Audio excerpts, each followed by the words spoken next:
श्री स्वामी समर्थ. देव म्हणत आहे, तुमच्या खूप मोठ्या चिंतेचे कारण मी जाणतो आहे.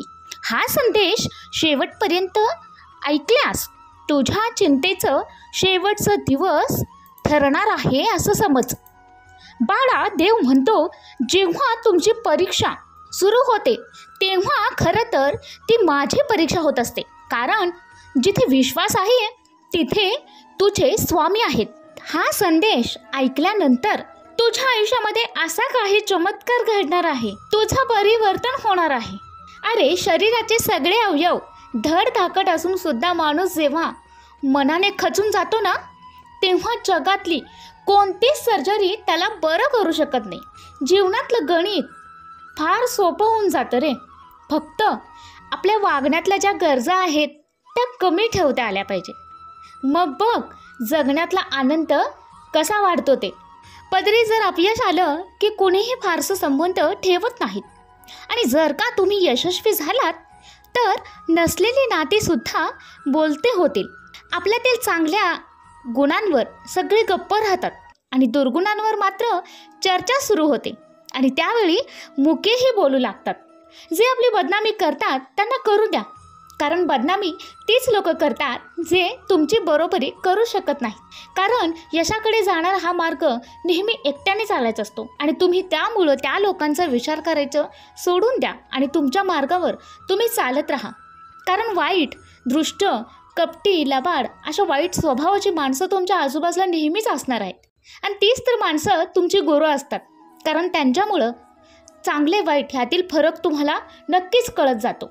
लोक म्हणतात नातं हे विश्वासावर टिकतं, पण हे खरं नाही आहे. कारण बाळा, नातं हे समोरच्याला जर टिकवायचं असेल तर ते टिकतंच, मग परिस्थिती कोणतीही असो.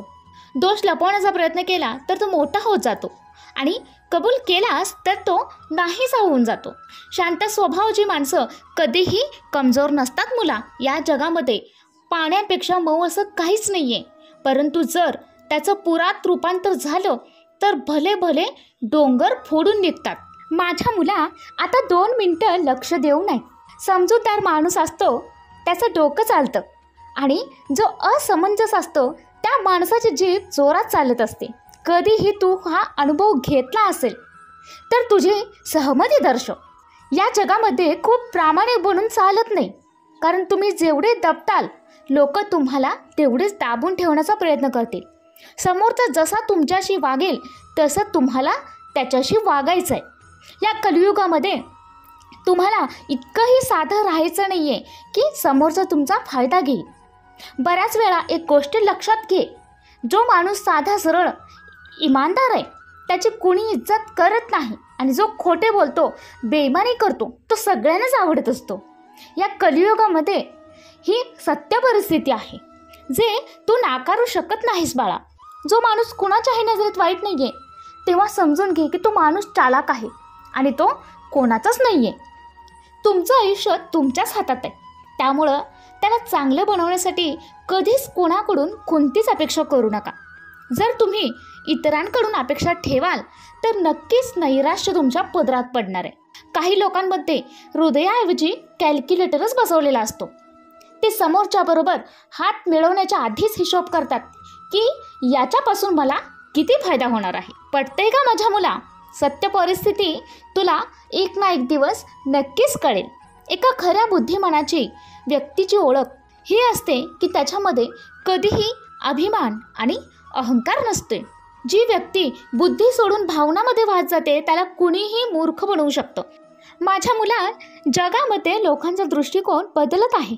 जे खोटे आणि गोड बोलतात त्यांचं नातं टिकून राहतं, पण जे खरे बोलतात त्यांचंच नातं तुटतं. जो सगळ्यांनाच हा माझा, तो माझा असं सांगत राहतो तो कोणाचाच नसतो.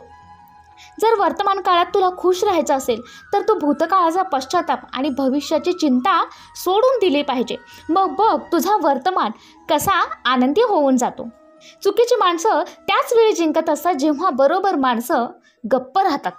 तुमच्यामध्ये कितीही टॅलेंट असलं तरी तुम्ही प्रॅक्टिस आणि प्रयत्न केल्याशिवाय ते बेकारच असतं. त्यामुळे तुमच्या कौशल्याला कसब आणि प्रयत्नांची जोड नक्कीच असायला हवी मुला.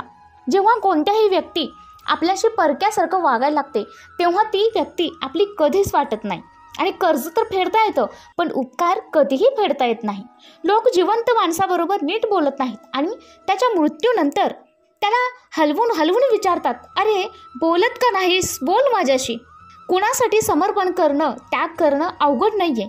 अवघड तर हे आहे की अशी व्यक्ती शोधणं ज्याला तुमच्या समर्पणाची कदर असेल. कोणत्याही चांगल्या जागेचा शोध घेण्यापेक्षा चांगलं हे आहे की तुम्ही त्या जागेला चांगलं बनवा जिथे तुम्ही उपस्थित असता. आयुष्याचा प्रवास काट्यांचा आहे. धैर्य त्या प्रवासाची ओळख आहे. त्या रस्त्यावर तर सगळे चालतात पण मुला रस्ता तो बनवतो जो खरा माणूस आहे. जर कोणी तुम्हाला टाळत असेल तर त्यांना टाळू द्या. एक गोष्ट लक्षात ठेवा, वेळ सगळ्यांचीच येत असते. जोपर्यंत कोणत्याही गोष्टीची पूर्ण माहिती नसते तोपर्यंत गप्प राहणं चांगलं असतं.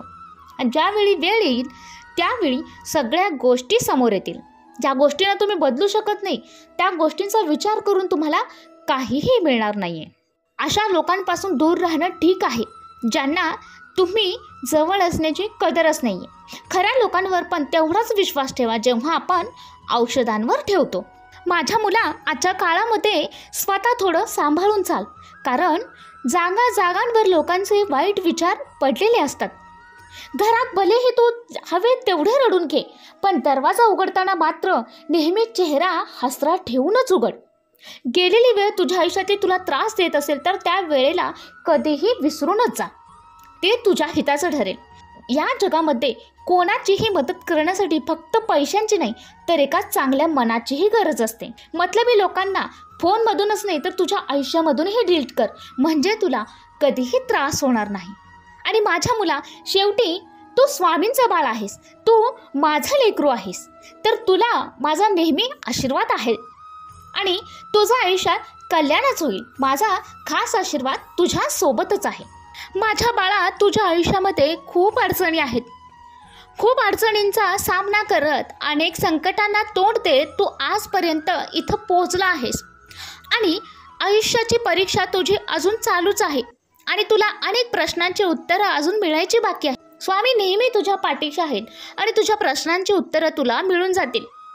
बाळा, ज्या लोकांसाठी तू धडपड केलीस, ज्या लोकांना तू आपलं मानलंस, त्या लोकांनी तुला परकेपणाची जाणीव करून दिली, त्यामुळे तू खचलास. पण बाळा, असं करू नकोस, कारण तू खचायचं नाही आहेस, तू स्वामींचं बाळ आहेस.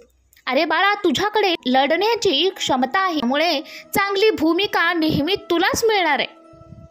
बाळा, जी लोक चांगले कपडे घालून मिरवतात ते लोक चांगलीच असतील असं नाही आहे, आणि जे लोक फाटके कपडे घालतात ते लोक फाटक्या मनाचे असतील असं नाही आहे.